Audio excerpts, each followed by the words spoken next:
e falar um pouco de mim, ter essa oportunidade que a igreja está a nos dar, é de louvar a Deus e fazermos bom uso dele, da maneira que a igreja possa entender que os seus investimentos, tanto em oração e tanto financeiramente, não tem sido em vão. Graças a Deus, eu sou um dos frutos do trabalho que a igreja tem investido lá em Moçambique. Eu vim conhecer a Cristo no intervalo de 2011 a 2012. Eu nasci numa família religiosa, sou o último filho de 7 irmãos. Mas durante a minha infância, eu fui ganhando gosto por jogar futebol. Tanto é que eu fui crescendo, treinar num clube de futebol para crescer profissionalmente, me formando em futebol.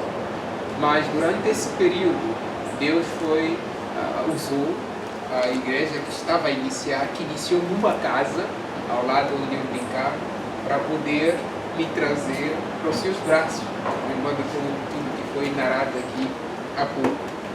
E eu ia lá, ouvia falar sobre pecado, ouvia também sobre mentira, e tinha uma brincadeira que quando alguém falava uma coisa que eu queria saber se de fato aquilo era brincadeira ou não, a palavra-chave era mentira é pecado. Aí perguntava a pessoa se o que ela falou era verídico ou não, aí a pessoa respondia. E isso aí causou interesse em mim, até que eu quis saber um pouco mais, mas mais para me enquadrar no grupo, para eu saber, quando eles falam disso, eu entendo o que significa, mas não fazer aplicação disso para a minha vida, né? Então foi isso que me fez conversar com os jovens, para entender um pouco mais sobre Cristo, mas mais também para estar inserido no grupo, não que eu queria tomar uma decisão sincera de entregar minha vida a Cristo, não, de reconhecê-lo como meu Salvador, não, era mais para estar no grupo. Conversei com o jovem, depois da conversa ele perguntou se eu consegui perceber, eu disse que sim, mas sim de desencargo de consciência para poder chegar lá com os meus amigos e dizer a eles que tomei a decisão de crer em Cristo como meu Salvador. Aí aconteceu isso, me inseri no grupo, mas com o passar do tempo eu fui percebendo que isso não tinha nenhum efeito na minha vida. Eu não considerava isso como verdade, de fato. Então aí eu me envolvi com os meus amigos, aí começamos a frequentar algumas festas e também com o ambiente de futebol que alimentava essas expectativas. Aí eu fui me identificando com aquilo e me envolvi, tanto é que já não frequentava muito a igreja, porque eu ia uma vez a outra, mas essa ida uma vez a outra, Deus ensinava alguma coisa. Tanto é que, como eu falei, em 2011, 2012, foi quando eu entreguei minha vida a Cristo, que entendi que, de fato, a vida longe de Cristo é sem sentido. Mas nesse processo eu precisava lutar com o futebol, que me proporcionava ter prazer naquilo que não glorificava a Deus. No caso de me envolver com amigos e também ter uma tentação de cair na vida de bebidices, né? Coisas que não agradam a Deus. E eu fui tendo essas lutas e buscando também um aconselhamento. E uma das maiores preocupações é que eu ia à igreja uma vez a outra. E eu sentia que aquilo de fato não era bom. Porque eu estava na igreja, mas meu pensamento estava no horário do jogo, de confrontarmos um outro clube. Aí eu tinha que terminar o culto e eu sair às pressas para poder ganhar tempo de lá. E às vezes eu tinha que faltar à igreja para ir ao culto. Então eu comecei a ver que isso de fato não tem a ver com a vida de um cristão. Porque um cristão precisa, em primeiro lugar, priorizar a Deus na sua vida e colocar isso em evidência em qualquer coisa que ele for a fazer. Porque não basta só eu estar dentro da igreja, com os irmãos. Eu preciso estar envolvido tanto em pensamento, tanto em comunhão completa com Deus, deixando as coisas que estão lá fora para depois, mas não controlando a hora. Então, isso aí me fez ficar desequilibrado. Procurei a ajuda do pastor Divino e um outro jovem, chamado Apolo. Graças a Deus, eles foram usados para me direcionar no sentido de eu ter que tomar, de fato, uma decisão se eu quero alimentar o futebol.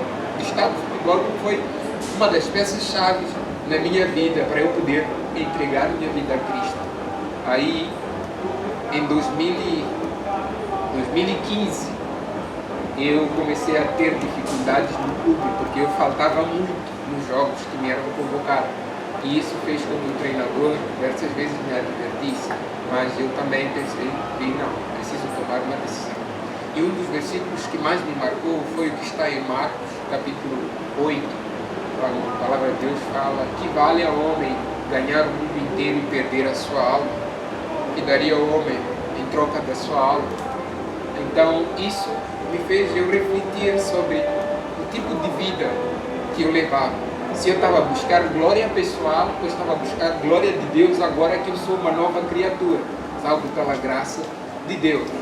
Então, com isso em mente, no final do ano de 2015, eu fui ter com aquele que seria o meu próximo treinador, a fim de compartilhar com ele isso, porque ele era pastor de uma igreja lá. Aí ele me respondeu, no sentido de: olha, se eu estivesse na sua posição, eu tomaria a decisão de servir a Deus. Como ele era um pastor e treinador, eu esperava que ele arranjasse um meio de me acomodar no pensamento de continuar a jogar futebol. Mas Deus usou a ele de modo que pudesse me dar essa resposta. Tanto é que a partir daquele dia em diante, eu abri mão do futebol por causa de Cristo. E quando abri mão do futebol, o meu pensamento era querer servir a Deus naquilo que Ele me trouxer. Aquilo que aparecer pela frente, investir mais tempo, porque o tempo que eu estaria nos treinos é o tempo que eu estaria a aprender a ler um livro mais espiritual que pudesse me aconselhar a ocupar a minha mente. Não tem se usado muito a ideia de: olha, se você substitui, se você quer afastar-se de algo, precisa aprender a substituir. Então isso também foi uma das coisas que eu usei para poder livrar do futebol. Não digo que muitas tentações não vieram, várias vieram. E até que em 2017 também veio uma tentação de ter que voltar, de abandonar tudo novamente para voltar. Mas quando voltava a voltar para treinar, eu ia falsificar a minha idade, porque já era um ano mais velho, e também o clube onde eu ia jogar estava a facilitar essas coisas. Mas para ver a maneira como Deus é soberano, Ele afastou esse clube para não participar do campeonato durante aquele ano. Então eu fiquei assim. E quando iniciou o ano, chegou o final do ano de 2017, o pastor me chamou, me convidou para poder trabalhar com ele, com a foto dos jogos lá. E isso foi um tempo, foi resposta de Deus, porque eu precisava de algo que também me ocupasse e também pudesse estar mais próximo do pastor para aprender mais da sua palavra. E Deus usou tudo isso de modo que eu pudesse ser salvaguardado de não voltar mais para o mundo. E em 2018 tive o privilégio de vir para cá. Foi em 2018 também que tive o privilégio de conhecer a Rebeca, a irmã do Igor, e também a mãe, e tantos outros lá em Brasília. E nessa viagem de lá para cá eu vim além de um dos livros, que foi um dos que me ajudou a entender várias coisas com relação a servir a Deus. E quando fui para o seminário, vi lá alguns alunos, inclusive o pastor estava lá, eu vi poucos alunos, eu vi muitas igrejas, e vi o privilégio que as igrejas estavam a perder e não aprenderem mais da palavra de Deus, consagrando suas vidas, estudando mais da palavra de Deus. Mas aquilo serviu para mim como motivação, no sentido de ver a confirmação de Deus que de fato servir a Deus é o que eu quero, porque Deus continua a trabalhar mesmo com o remanescente, com aqueles poucos que se encontram fiéis a Ele. Então, aquilo serviu como confirmação para aquilo que Deus tinha preparado para a minha vida. Então, de lá para cá, quando nós retornamos, eu decidi ajudar ao pastor nas atividades, tanto com jovens, no ensino, porque Deus nos deu também o privilégio de fazermos instituto, não só instituto, termos algumas aulas de homilética e também fiz algum instituto online, que foram coisas que me ajudaram a aprender um pouco mais e ainda me ajudam até hoje. E lá a igreja me elegeu como um dos diáconos, eu também era professor das crianças, depois disso passei a ser professor da escola dominical, e ano passado foi quando nos deparamos com essa situação.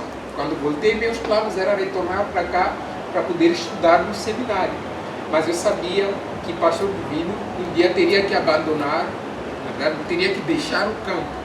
E aí eu me perguntava se ele estiver numa situação parecida e Deus colocar duas possibilidades, qual delas eu vou colocar? Ir para o seminário ou dar continuidade do trabalho que lá foi iniciado?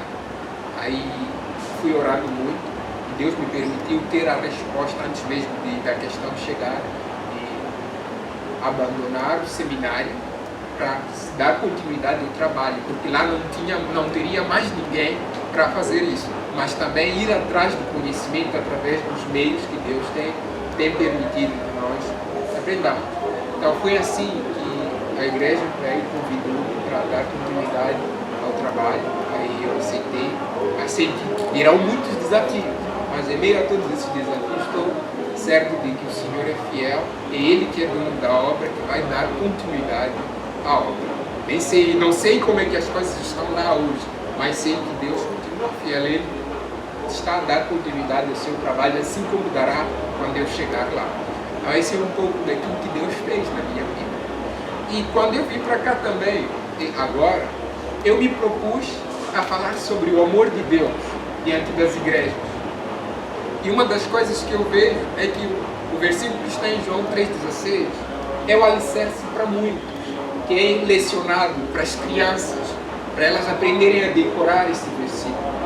Mas às vezes os adultos acabam perdendo o sentido das palavras que ali estão, que são aquelas que alicerçam toda a vida cristã.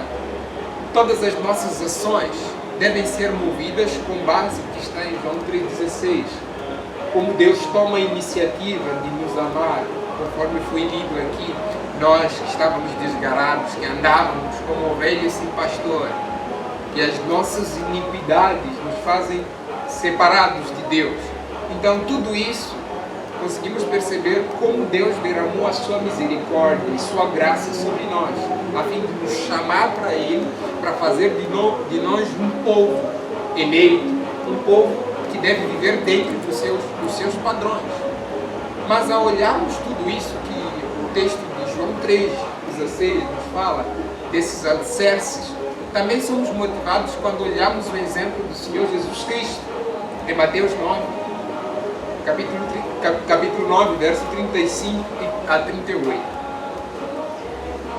Mateus 9, verso 35 ao 38, diz assim a palavra de Deus, verso 35 do capítulo 9. E percorria Jesus todas as cidades e povoados, ensinando nas sinagogas, pregando o evangelho do reino e curando toda sorte de doenças e enfermidades. Vendo ele as multidões, compadeceu-se delas, porque estavam aflitas e exaustas, como ovelhas que não têm pastor. E então se dirigiu a seus discípulos. A seara, na verdade, é grande, mas os trabalhadores são poucos. Rogai, pois, ao Senhor da seara que mande trabalhadores para a sua seara. Oremos. Bendito Senhor, te agradecemos por esse momento que o Senhor nos dá de comunhão. Abre os nossos corações para sermos desafiados com a Tua palavra, a nos envolvermos com a Tua obra segundo a Tua graça e misericórdia. Nos ali para transmitir as Tuas verdades somente, Pai. No nome bendito do Seu Filho amado, Senhor Jesus Cristo, te oramos. Amém. Neste texto, eu gostaria que a igreja notasse 4 coisas específicas. Primeiro, o exemplo de Jesus. Segundo, as palavras de Jesus. Terceiro, o sentido das palavras de Jesus. E, por fim, como aplicar essas verdades para a nossa vida. O texto começa a falar: percorria Jesus todas as cidades e povoados, ensinando nas sinagogas, pregando o evangelho do reino, curando toda sorte de doenças e enfermidades. Aqui é onde nós devemos nos fazer a pergunta: por onde Jesus andava? Aí o texto nos fala, pelas cidades e povoados. Jesus, quando veio ao mundo, veio com a missão de reconciliar os homens. Mas os homens estavam espalhados. E a palavra de Deus nos fala que ele foi enviado para o povo de Israel, como cumprimento das promessas dadas a eles, mas não somente dadas a eles. Eles foram o povo que Deus escolheu para trazer o Salvador no mundo. Mas esse trazer o Salvador no mundo, quando ele chega, ele deveria andar por ruas que andavam os pecadores, andar por cidades que moravam pecadores, porque todos os homens são pecadores, estão destituídos da glória de Deus. Aquele que era santo iria andar no meio de um povo imundo, de impuros lábios, como Isaías bem descreve isso. Então, Deus teve que se humilhar a fim de trazer-nos para junto dele. E quando olhamos essa passagem, às vezes corremos o risco, nos preocupamos mais em fazer a aplicação final da necessidade do campo missionário, mas não fazendo primeiro a aplicação sobre quem é Jesus e quais são os alicerces que ele dá através do seu exemplo. Hoje em dia temos aquilo que chamamos de mestres, vários mestres espalhados nas faculdades.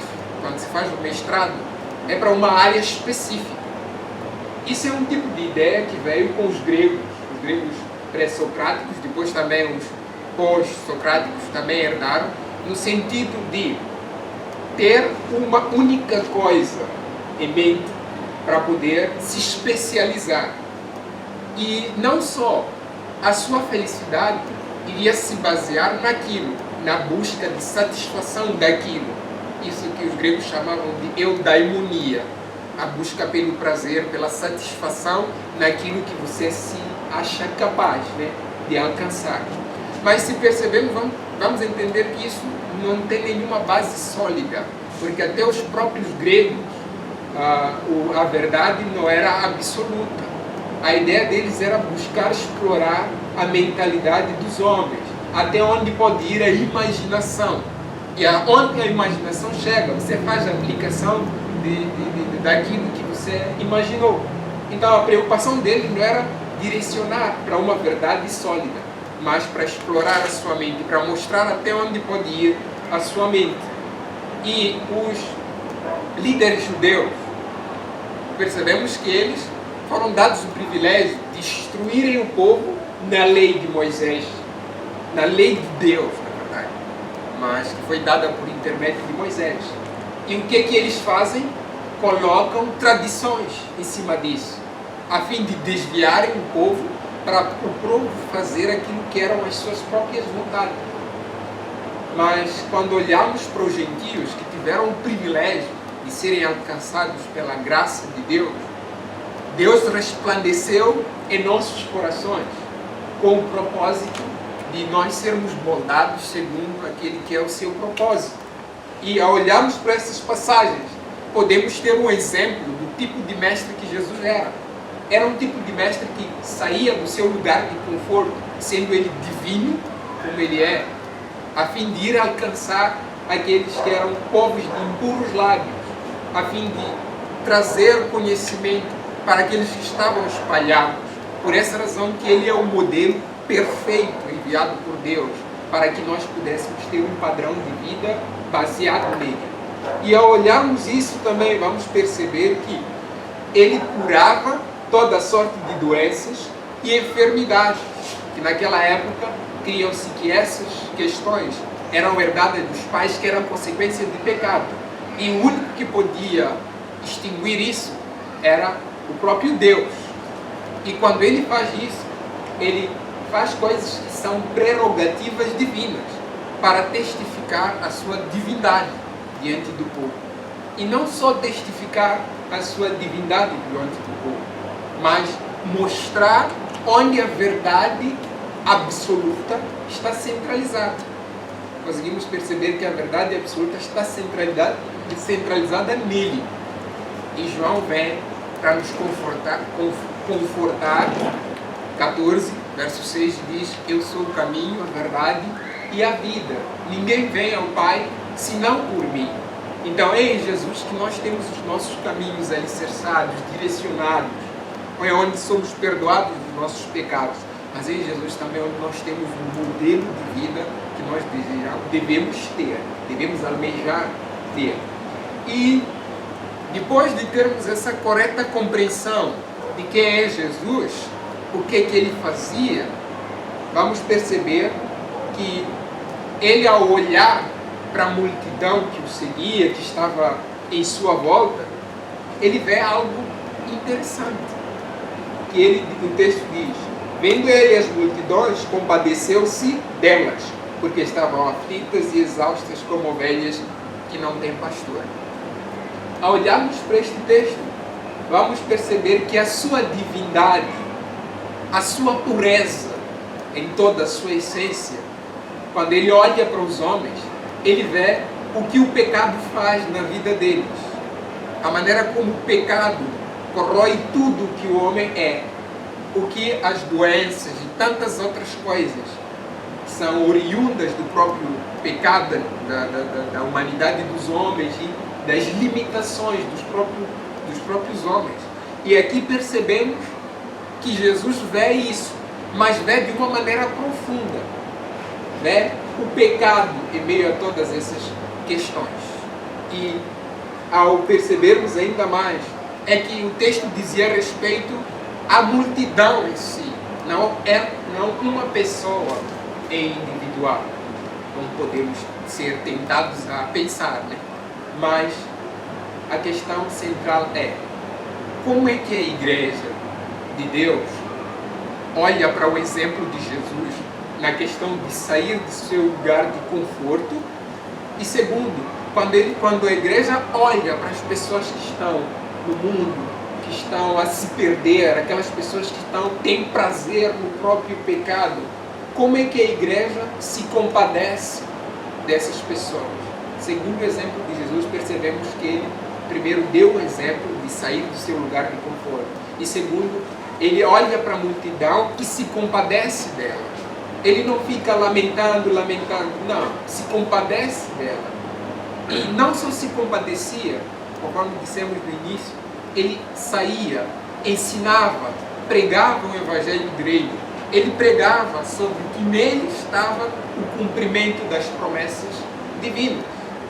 E só depois de termos essa correta compreensão, vamos perceber que o povo precisa de alguém que os oriente a conhecer as verdades das Escrituras. Aí o texto fala no final do verso 36, exaustos como ovelhas que não têm pastor. Quando olhamos para ovelhas, elas têm necessidade de ter um pastor.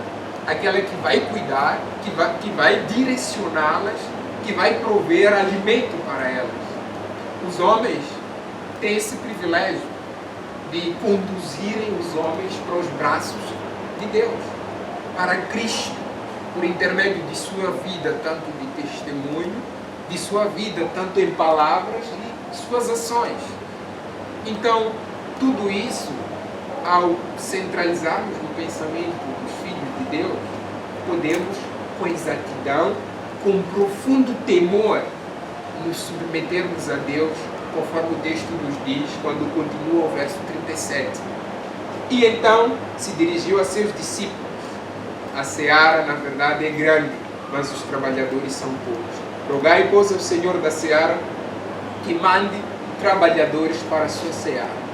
É aqui onde queremos concluir a nossa mensagem, onde podemos perceber que Jesus viu a multidão, mas ao iniciar o seu ministério, ele chamou os homens para terem o privilégio de andarem com ele, de aprenderem dele. Do mesmo modo como ele fala mais adiante, aprendei de mim, que sou manso e humilde de coração.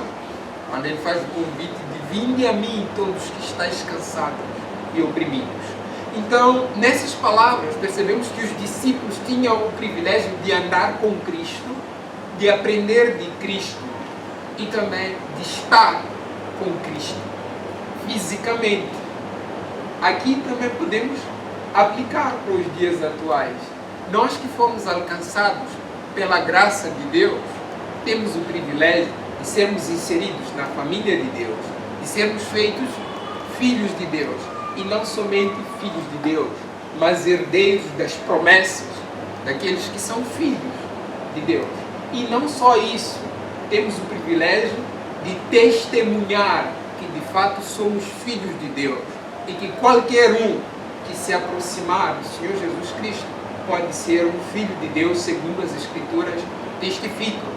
Todo aquele que crê é nascido de novo, mas aquele que não crê já está condenado, como João descreve essas questões muito bem.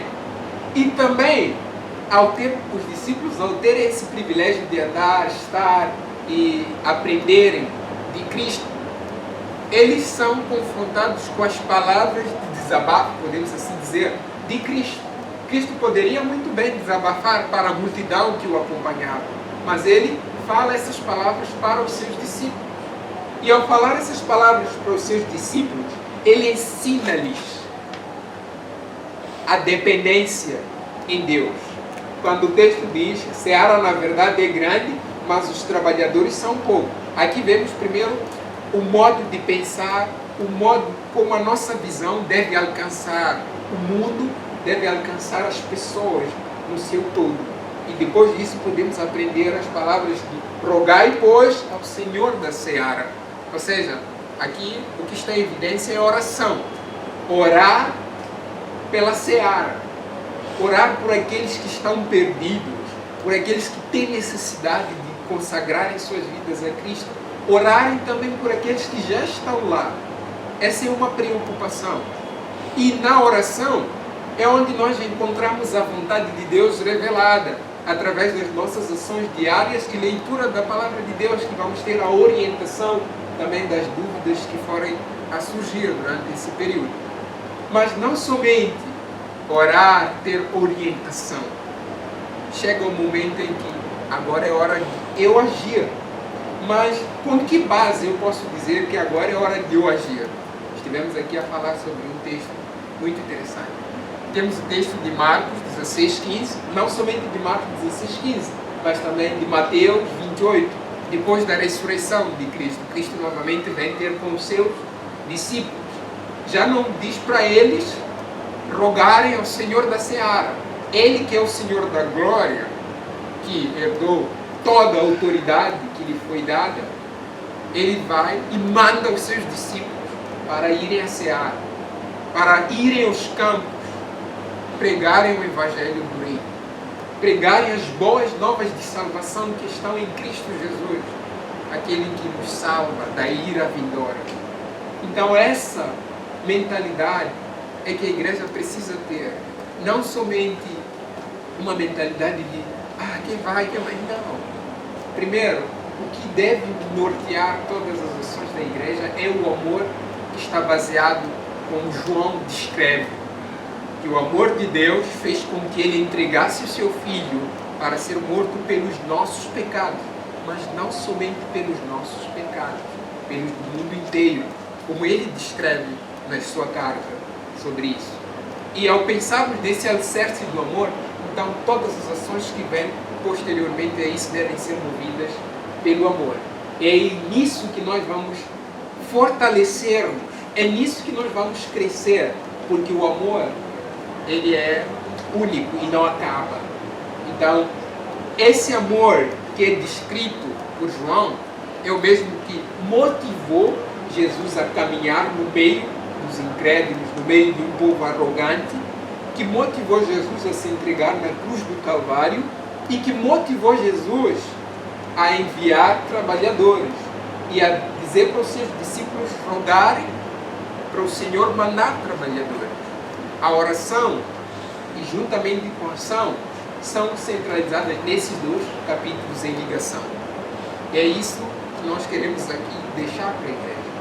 Somos gratos sim por tudo isso que a igreja tem feito, contribuído em oração e tanto financeiramente, mas gostaríamos que isso não se apagasse, isso se alastrasse, seja na vizinhança e seja também na diáspora, que essa continuidade do trabalho de Deus possa dar cada vez mais frutos, conforme foi lido em João capítulo 15, mas este fruto parte a partir do momento em que todos nós nos empenhamos em cumprir a vontade do nosso Senhor.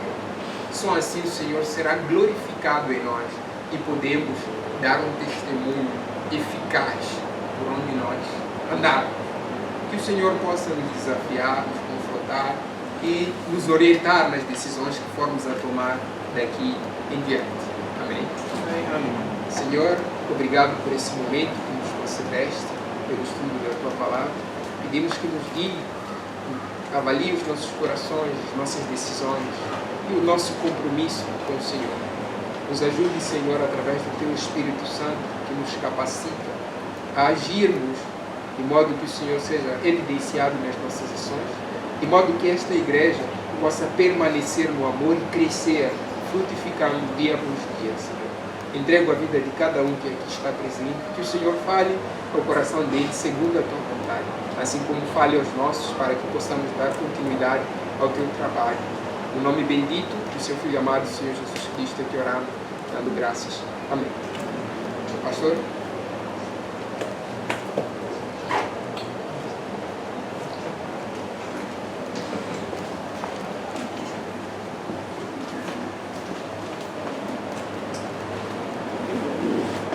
Agradeço, pastor Fernando, pastor Divino, desafio da palavra de Deus. Cristo nunca falou aquilo que Ele não fez, né?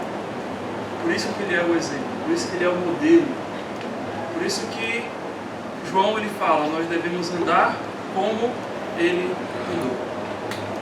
Irmãos, isso não é um conselho, isso é uma ordem. Então que as palavras que foram ditas aqui, novamente, não fiquem aqui. Que levemos para nossa casa, que coloquemos elas em prática em nossa casa, em nosso andar diário. Deus ama aquele que é fiel. Deus cuida daquele que é fiel. Deus está disposto exatamente, irmãos, a nos dar estas promessas maravilhosas e muito mais que possamos ver nas Escrituras. Mas é nos exigido fidelidade. Fidelidade a Ele. Quer aqui, né? Quer em Moçambique, quer em todo e qualquer lugar. Para onde você ir, leve ao seu lado a fidelidade a Deus. O compromisso de poder servir a Deus em qualquer lugar. Amém. Muito obrigado, irmãos.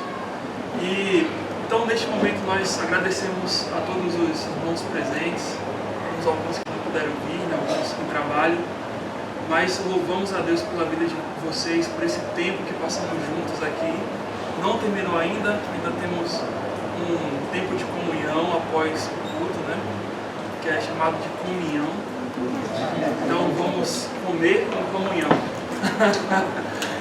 Então Deus seja louvado. Agradecemos, Senhor, a Ti por esse culto. Agradecemos pela Tua palavra. Te pedimos pelo tempo de comunhão que nós vamos ter agora, que possa ser um tempo em que o Teu nome seja agradecido também. Louvamos a Ti, Pai, em nome de Cristo Jesus. Amém.